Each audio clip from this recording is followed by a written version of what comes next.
So we set our hearts on sitting in meditation and training these minds of ours, because the mind which has been well trained has energy. And it will have the energy to be able to know and see the truth.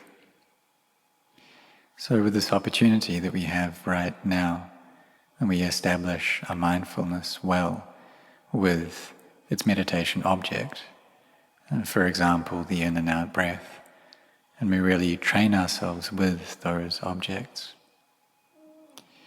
Because it's natural for our mind to be thinking, to be proliferating, but we just know that it's gone off, and then we pull it back, and pull it back to what our mindfulness is supposed to be with. This breath, the in and out breath, for example, and we can also use the meditation word Buddho alongside that. Another way of going about it is using wisdom to contemplate. So we can contemplate into this body and use that as our object, and that's fine. And some practitioners, they like to think how life is something that is unsure, but death is sure. And then through reflecting upon that, there's joy, there's happiness which arises. Or others like to look at the feelings that come up, and that's all right as well. And so whatever meditation object that we use, that we contemplate, we think about, we bring our minds to, and that brings about inner peace easily, then we should recollect that object a lot. And it's really important for us to understand this, because otherwise we may get involved in doubts, and that can slow the practice down. So the things that bring about inner aggravation, that stir the mind up, that prevent it from becoming peaceful, we likely already know what these things are. And they annoy the mind, they aggravate it. And there are some teachers who compare it, these things, to being like 5 different kinds of insects that prevent us from feeling at ease, prevent our minds from being comfortable. And so that's delight and sensuality. And then there's ill will, there's the scatteredness of mind, and then there's doubts and drowsiness. And these 5 things are like the 5 different insects. And so when we know that, then we know that we shouldn't associate with them. But the thing is that they're very old friends of ours, these 5 things. And they've been good friends for many, many lives now. We've taken them as being good friends. But now our minds have a new friend, and that's the friend of this meditation object. And this new friend, it brings about peace and happiness in our minds. So we need to try to keep our minds with this.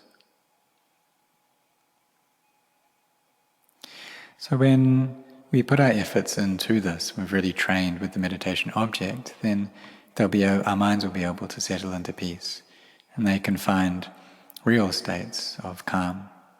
And then we can use perception and memory and contemplate using that.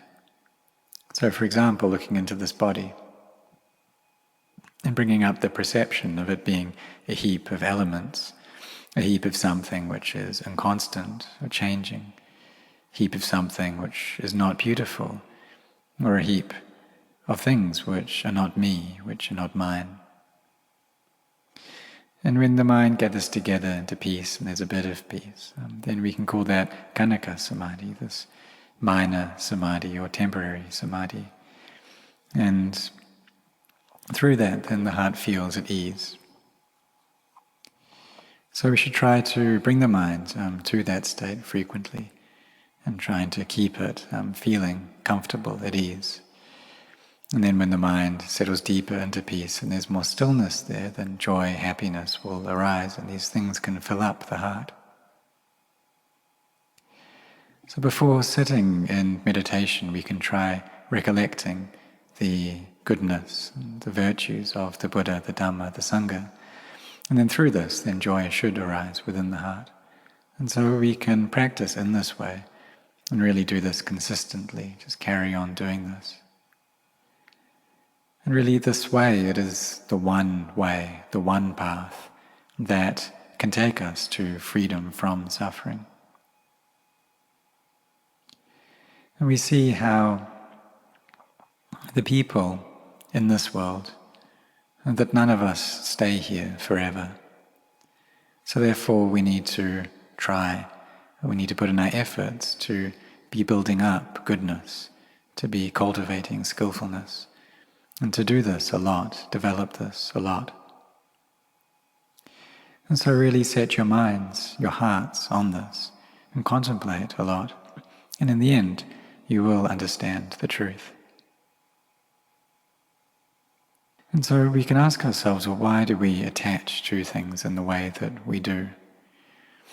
We attach to things as being me and mine, and then we separate people out into us and them, me and you. But do these things actually exist? And that our breath and the breath of others is just the same. This air element, the air element in the bodies of others is no different. An eye element, other people's fire element, the earth element, the water element, it's just the same, it's no different. But still the mind goes and attaches to these things as being me and being you, us and them. And so this becomes the cause for self, for me and mine, for beings, individuals, us and other to arise. So we need to have a lot of mindfulness in the body and the feelings and the mind and the Dhamma, and see that these things are just that. There isn't really any me there. And a mind like this has seen the Dhamma, and it's really amazing at this point. But in the beginning we don't see it so deeply. And we have maybe some kind of a knowledge that these things are not me, not mine, they're not self. But this still means that we've gained some understanding into the Dhamma. And so we just carry on contemplating and seeing how all things change, none of it lasts. And then we get the feeling that even if we were to be given or offered everything in this world, we wouldn't want it, because we see that it's just something that passes. And instead, what we wish for, what we're trying to seek out, is the Dhamma. And the Dhamma, it's not something that's far away from us. All we have to do is bring about wisdom in our hearts, and then we'll know the truth. So listening to the Dhamma, practicing the Dhamma, this has immense value. And it's really not easy to find the opportunity to listen to the Dhamma. And listening to the Dhamma, it's not something that's easy to come about. We see how in this world there are many, many things that people listen to. And there are many things that people get delighted in, that they get amused by. And these different sense objects, they become the object of delight. And then there's craving that arises. And there's craving for sensuality, craving for having, for becoming, or to not have, or not become. And so this craving, it just increases. We want more, and then we get more and more lost, and more delighted in these things. But all that takes us to is old age, sickness, and death, and none of it lasts. And in the end, we're left with nothing at all. So people with intelligence, they'll listen to the Dhamma, and then they'll be able to gain an understanding into samuti, suppositions or conventions. And through this, gain vimutti, liberation. So when we know that the things that we attach to are just conventions, and we have a clear understanding of that, and then through that understanding we gain vimutti, this liberation, we gain freedom. And so may all of you set your hearts on this.